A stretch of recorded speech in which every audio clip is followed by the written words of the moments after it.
వైసీపీకి ఉత్తరాంధ్రలో సీట్లు ఏమీ రాలేదు పెద్దగా.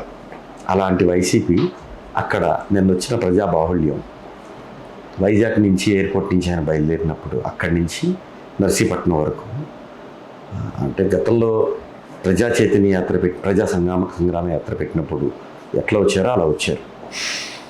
ఓవరాల్గా ఈ పీపీపీ విధానం మీద వ్యతిరేకిస్తూ ఆయన ఏదైతే టూర్ చేశారో, వైసీపీ అనుకున్న మైల్ రాయిని టచ్ చేసిందా?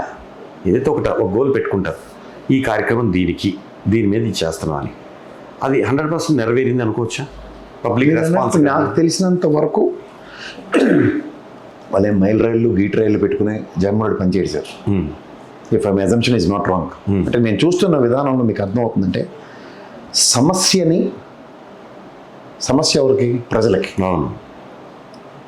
సమస్య మీది అని ప్రజలకు తెలియజెప్పడంలో జగన్మోహన్ రెడ్డి ఇప్పుడు సక్సెస్ అవుతున్నాడు.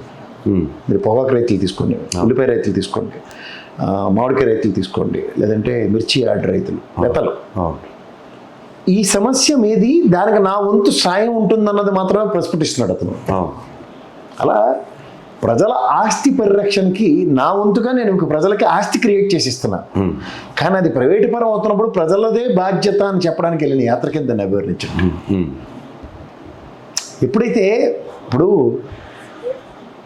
ప్రభుత్వ హాస్పిటల్ కట్టారట అన్నది తాగుడింతంతో పరిమితం చేస్తూ, అసలు కట్టలేదట అన్న దగ్గర, అరే మీరు నర్సీపట్నం వాసులారా, ఈ చుట్టుపక్కల ప్రాంతాలకి ఒక గవర్నమెంట్ 500 పడకల హాస్పిటల్, నేను నా ఆయనలో ఇంకొక 1000 కోట్లు 500 కోట్లు ఖర్చు పెడితే అయిపోయే దగ్గర ప్రణాళికాబద్ధంగా నన్ను అగ్రిగేట్ సంవత్సరానికి 1000 కోట్లు వేసుకుంటే మిగిలిన, ఎందుకంటే నేను పెద్దగా ఆల్మోస్ట్ కంప్లీట్ చేశాను, మిగిలిన 7 ఏవి కాకుండా కంప్లీట్ అవుతాయి అన్న కాన్సెప్ట్ని ప్రజలకు చెప్పేసాడు నిన్న.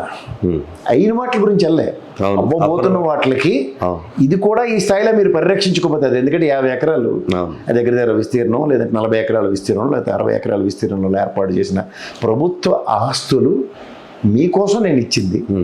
ఎవడో గెద్దల తనికి వెళ్ళిపోతున్నాడు, మీ బాధ్యతే. నేను ప్రతిరోజు రాలేను కదా, అతను నర్సీపట్నం దగ్గర కూర్చుని ఈపీపీకి అడ్డుకుంటాను, అయితే మిగిలిన ఇంకో దగ్గర అడ్డుకుంటాను, ఇలాంటివన్నీ చెప్పి కూర్చోలేడు కదా. మదనపల్లి వెళ్ళి కూర్చొని ఇలాంటి చేయడు కదా. ఒక బట్టంతా 5 కాలేజీలు ఓపెన్ చేసిన సామర్థ్యం ఉన్నప్పుడు ఇక్కడ వీణతీగల మీటి ప్రజలకి ఒక నాదం ఇచ్చాడు. ఆ నాదం ఎలా ఉంటుంది? చెవుల్లో గెంకరాలు తిరుగుతూ ఉంటుంది. సో ఆ ప్రయత్నంలో అతను సఫలీకృతం వేయడం చూడండి. వాళ్ళు గీట్ రైలు మైల్ రైలు పెట్టుకుని రాజకీయ నాయకుడు ఎవరైనా పనిచేస్తున్నాడంటే అధికారం కోసం అని. జగన్మోహన్ రెడ్డి అధికారం కోసం ప్రయత్నించలేదు, ప్రయత్నించుకోండి. జగన్మోహన్ రెడ్డి కనుక అధికారం కోసం ప్రయత్నిస్తే, నేను నా విశ్లేషణలు ఎప్పుడు చెప్తూ ఉంటాను, 2014లోనే వాళ్ళ నాన్న చనిపోయిన పాశుపశాస్త్రం తీయొచ్చు, తీయలేదైనా, తీయడు కూడా. అలాగే ప్రజల్ని మభ్యపెడుతూ అబద్ధాలతో కూడిన హామీలు ఇచ్చుకుంటూ అతను కాలక్షేపం చేసుకుని అధికారం తెచ్చుకోవచ్చు. నేను రైతు రుణమాఫీ చేస్తాను 2014 సాధ్యం కాదని చెప్పారు. సాధ్యం కాదని చెప్పాడు. సాధ్యమైనవి అవుతాయి అని చేసి చూపిస్తాడు. దాన్నే మాట తెప్పడు, మాట ఇచ్చాడంటే మనం తెప్పడు అంటే అర్థం అదే. మాట ఇవ్వకుండా నేను చేసేస్తానని మాత్రం భ్రమల్లో ప్రజలు నచ్చుతుంది.